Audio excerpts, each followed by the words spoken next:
লাঞ্ছনা। আমি একটা কবিতা বলবো, তার নাম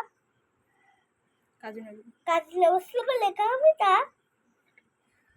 লিচুচ। বাবুদের তাল পুকুরে, হাবুদের তাল পুকুরে, সে কি বাস করলো তারা,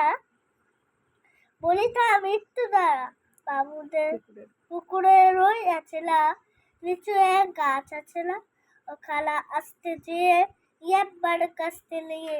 গাছে যে চড়েছি, ছোট এক ডাল ধরেছি, ও বাবা মরার করে পড়েছি সরার জোরে, পূর্বিত নল পালির ধারে, সে ছিল গাছের আড়া, এটা ভাই বড় লজ্জা, দুবা দুম দুটা দুচ্ছ, দিল ঘুষি, এক জোরসে ঘুষি, আমিও গামিয়ে খাপড়, যে আমার জামিও কাপড়, লাফিয়ে দিল জিয়ার, দেখি এক ভিক্টে শিয়াল, আরে ধুত শিয়াল কোথায়, বলাটা দাঁড়িয়ে ওঠা, দেখেছে আটকে ওঠা, কুকুরও চলল ছুটা,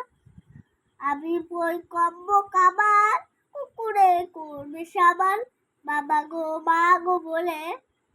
ফুটে যে মুসলির ঘরে, যেন প্রাণ আসলো ঘরে, যাবো ফের কাল বলি ভাই, চুরিতে আর যদি যায়, তবে মোর নাম নিচায়, কুকুরের চামড়া খিচা, শিখিবার যায় রে ভুলা, মালির ওই পিকলি বলা, কি বলি ফিরে রাখতা, তো আমার নমস্কার।